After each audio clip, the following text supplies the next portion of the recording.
Judy Buenaona. Buenaona killed her husband, James Goodyear. According to NBC News, her son, Michael Buenaona, her boyfriend, Bobby Joe Morris, and potentially her boyfriend, Gerald Dawson. How many boyfriends did she have? She was known as the Black Widow. She was also believed to have been involved in a 1974 murder in Alabama and attempted to murder her fiancé, John Gentry. Wow. Murdered boyfriends, fiancé, and husband and son. Buenaona was executed in 1971 for the murder of her husband. She was later linked to many of the other murders. She was the first woman to be executed in Florida since 1848 and was the third woman to be executed in the U.S. since the reinstatement of capital punishment in 1976. Her case is actually quite curious. Let's go a little deeper here into Buenaona.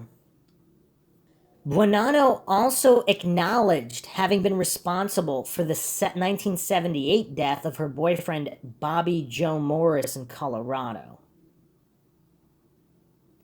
However, by the time authorities made the connection between Buenaona and Morris, she had already been sentenced to death in the state of Florida. And she was also believed to have been involved in the 1974 murder in Alabama and the 1980 death of her boyfriend, Gerald Dawson. After her arrest, Dossett's body was exhumed and analyzed for signs of arsenic poisoning.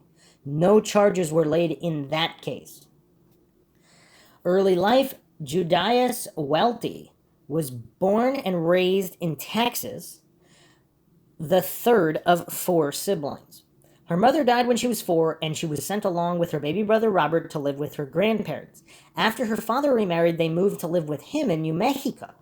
She was reportedly abused by her father and stepmother, who starved her and forced her to work as a slave. When she was 14, she spent 2 months in prison for attacking her father, stepmother, and 2 stepbrothers. See, this is kind of weird, though. Like, what was the relationship with the stepbrothers? Because was it her entire family against her? Or were the father and stepmother also abusing the stepbrothers? Her stepbrother. Upon being released, she chose to attend reform school, where she graduated in 1960. She gave birth to Michael, an illegitimate son, the following year. Judy Buenaona was married to James Goodyear, born December 7th, 1933, a sergeant in the U.S. Air Force. He died September 16th, 1971, in Orlando, Florida. His death was initially believed to be due to natural causes. In 1973, she moved in with Bobby Joe Morris. In January 1978, he died in Trinidad, Colorado by poison. So this isn't immediate, so she didn't kill him until 5 years later or something. Later that year, she legally changed her name to Buenaona, corrupted Spanish for Goodyear. Interesting. In 1979, Buenaona's son, Michael, became severely ill with symptoms including paraplegia. On May 13, 1980, Buenaona took Michael out in a canoe. The canoe rolled, and Michael, weighed down by his arm and leg braces, drowned. Following Michael's death, Buenaona opened a beauty salon. So she gave birth to her son in 1961, and apparently he died in 1979. So these time frames, I mean, they're weird. In 1983, Buenaona was in a relationship with John Gentry. Gentry was severely injured when his car exploded after a friend gathering in Pensacola, Florida. Wow.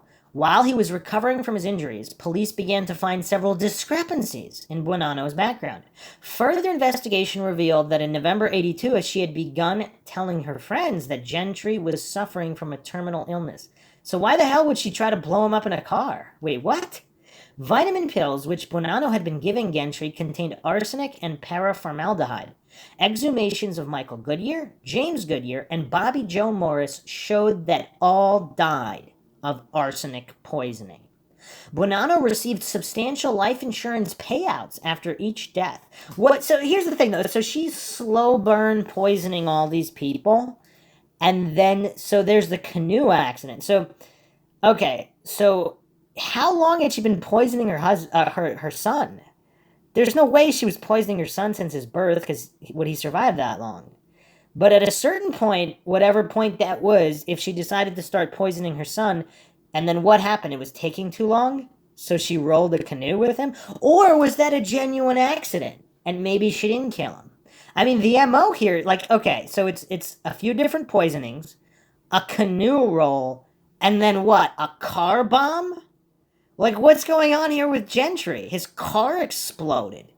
So if she's already telling her friends that he's suffering from some kind of terminal illness and she's poisoning him slowly and he's going to be dead soon anyway, what's up with the car bomb? Or does he have some kind of ties to like mafia or something? The car bomb is unrelated.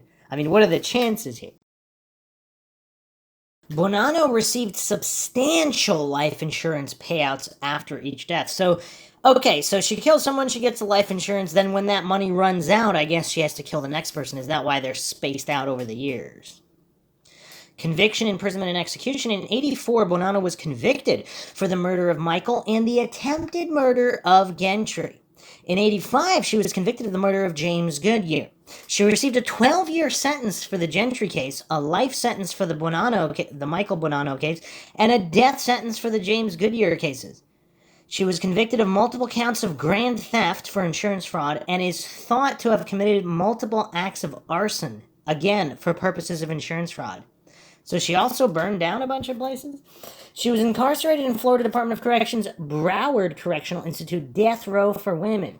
On March 30th, 1998, Buonaona was executed in the electric chair at the Florida State Prison. Her last meal consisted of broccoli, asparagus, strawberries, and hot tea. When asked if she had any last words, Buonaona said, "No, sir."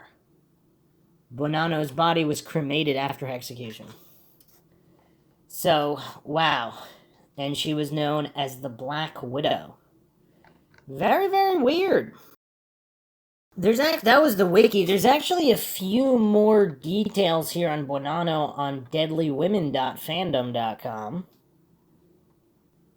So there are a lot of military connections here. So background, in 1971, Judy Welty was married to James Goodyear, an Air Force sergeant and a Vietnam veteran. Judy began giving him tiny amounts of arsenic, just enough for the poisoning to go unnoticed. Long-term exposure to the body tore up Goodyear's body. He died September 15th, 1971. She waited 5 days before collecting Goodyear's $85,000 life insurance policy. A decade later, police exhumed Goodyear's body and medical examiners discovered the arsenic in his bloodstream, apparently enough to kill 12 people. In 73, she moved in with Bobby Joe Morris. In January 78, he succumbed to arsenic poisoning. So this guy, her first husband here, he died within a year, but she moved in with her boyfriend, Bobby Joe Morris, in 73. He didn't die until 78. So was he just that resilient to the arsenic, or did she start poisoning him at a much later date, or when the money ran out from the previous payout? Her son, Michael Goodyear, wanted to join the military. He joined the Army in June 1979, being assigned to Fort Benning, Georgia after basic training. En route to his new post, he stopped off to visit his mother in Florida. That's when Buonaona set her sights on him and poisoned him as well, feeding him arsenic. The poisoning didn't kill him, but he was crippled.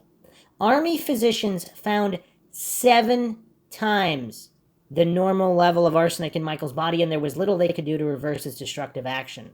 After 6 weeks of care, the muscles of his arms and lower legs had atrophied to the point where Michael could neither walk nor use his hands. He finally left the hospital wearing braces and a prosthetic device on one arm.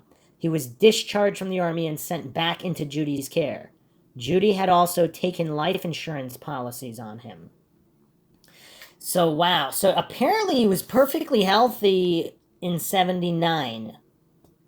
So it wasn't until this visit to his mother where there was some kind of massive poisoning, but he didn't die, just becoming crippled. On May 13th, 1980, Judy took Michael on a canoe trip. When the canoe was out of public sight, she flipped the canoe and Michael drowned.